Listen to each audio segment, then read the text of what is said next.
Brought to you by Candid. Candid dusting powder, 4 skin problems का एक expert solution. Candid dusting powder, हटा खुजली, लगा कैंडिड।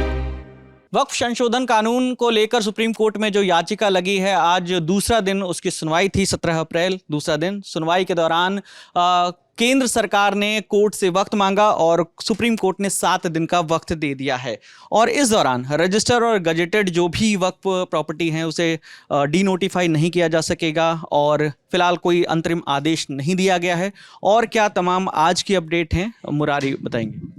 देखिए, कल आज जो बेसिक ऑर्डर आया है कि वक्फ की जो प्रॉपर्टीज़ हैं जो नोटिफाइड हैं उनका स्टेटस नहीं बदलेगा। जो कंसर्न जताया गया था विपक्ष की तरफ से और जो कल याचिकाएं इसके खिलाफ डाली गई, उसमें यही कंसर्न था कि सरकार ने जो वक्फ बाय यूज़र का प्रावधान 2025 वाले एक्ट में हटा दिया है, तो उससे ये खतरा पैदा हो गया कि जो जिन प्रॉपर्टीज़ के दस्तावेज उपलब्ध नहीं है, जिन वक्फ प्रॉपर्टीज़ के, मान लीजिए कि कोई 14वीं या 15वीं या 16वीं शताब्दी की कोई मस्जिद है या कोई कब्रिस्तान है या कोई और धार्मिक मॉन्यूमेंट है, तो उनके दस्तावेज नहीं है, तो उन प्रॉपर्टीज़ को वक्फ बाय यूज़र कहा जाता है कि इन द सेंस वो यूज़ उस तरीके से होती आई हैं चैरिटी के तौर पे।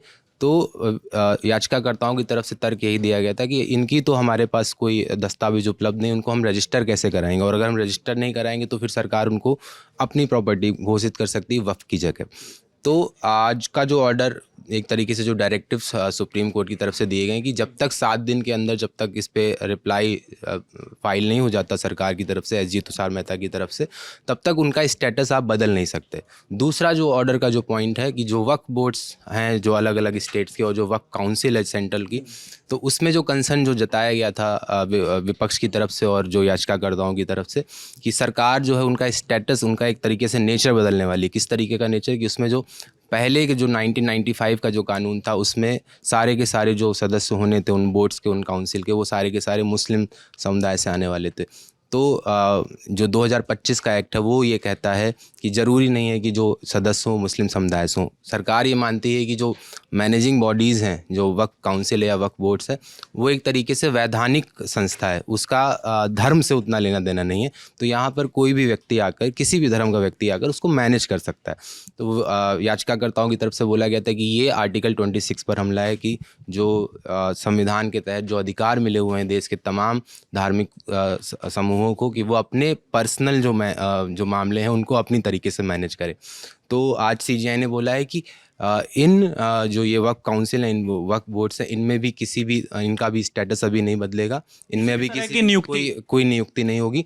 तो ये उन्होंने एसजी मेहता से कहा था, तो एसजी मेहता ने कहा कि ये तो मेरे हाथ में, मैं इसको इंश्योर करके आपको दूंगा कि 7 दिन तक, जब तक हम जवाब दाखिल नहीं कर रहे हैं, तब तक इनका स्टेटस नहीं बदला जाएगा। तो आज ये हुआ है। बिल्कुल, अगली सुनवाई इसमें 5 मई को होनी है। और साथ ही जब कल ये बात हुई थी तो कल एक टिप्पणी आई थी जिसमें ये पूछा गया था कि क्या हिंदू जो वो है बोर्ड है, क्या बेसिक बात ये थी कि कपिल सिब्बल ये कह रहे थे कि वही जो मैंने आपको बताया कि वक्फ काउंसिल और वक्फ बोर्ड्स में गैर मुस्लिमों को शामिल किया जा रहा है, तो एक तरीके से ये मुस्लिम पर्सनल लॉ पर हमला है, ये कपिल सिब्बल ने बोला। तो इसके जवाब में एसजी तुषार मेहता बोले कि अगर इनका ये तर्क मान लिया जाए कि मुस्लिम के मामलों का केवल मुस्लिम लोग ही निस्तारण करेंगे या उसको मुस्लिम्स ही डील करेंगे, तो जो जजेस जो बैठे हैं, सीजीआई संजीव खन्ना और जो बाकी के 2 जजेस, वो भी तो मुस्लिम नहीं है। एक तरीके से उन्होंने डायरेक्ट नहीं बोला, बट उन्होंने इशारों में बात कही। तो फिर तो आपको भी इस मामले की सुनवाई करने का हक नहीं है, ये एसजी तुषार मेहता की तरफ से कहा गया। तो इस पर थोड़ा सा बेंच तल्ख हो गई। उन्होंने कहा कि जब हम इस बेंच पे बैठते हैं, एक संवैधानिक पद है, तब हमारे लिए हमारा धर्म कोई मायने नहीं रखता, हमारे लिए हर पक्ष समान हो जाता है, हम उस तरीके से फैसला लेते हैं, आप ये बात नहीं कह सकते। ये बात बेंच की तरफ से कही गई थी, तो ये हाईलाइट रही।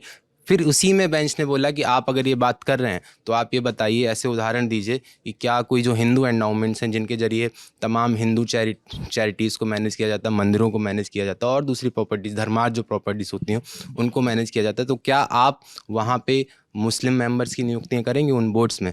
फिर इसी में जिक्र आया राम अयोध्या जन्मभूमि वाले मामले का। तो एक्चुअली उस फैसले में सुप्रीम कोर्ट ने वक्फ बाय यूज़र के प्रावधान को सही ठहराया था। तो कपिल सिब्बल की तरफ से कहा गया कि देखिए सुप्रीम कोर्ट पहले भी इस तरीके का फैसला दे चुका है कि जहाँ पर जो धार्मिक समूह हैं उनके मामलों में किसी और का दखल नहीं दिया जाता, क्योंकि ये धार्मिक स्वतंत्रता हमारे संविधान में हमको मिली हुई है। ये कल जब सुनवाई हुई थी तो ये कयास लगाए जा रहे थे कि आज कोई अंतरिम आदेश जारी किया जा सकता है।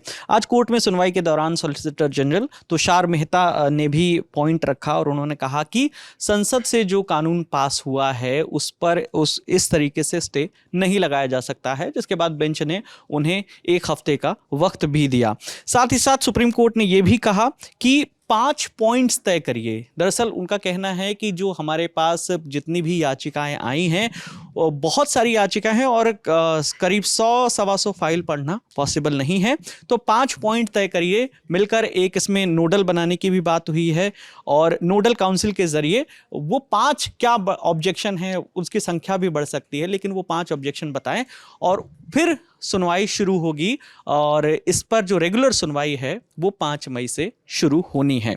तो इस मामले पे जुड़ा जो डिटेल अपडेट है वो आपको आज के ललन टॉप शो में भी मिलेगा। इस बातचीत में मेरे साथ मुरारी थे, कैमरे के पीछे मोहन है, मेरा नाम विकास वर्मा है। देखते रहिए दी ललन टॉप। शुक्रिया।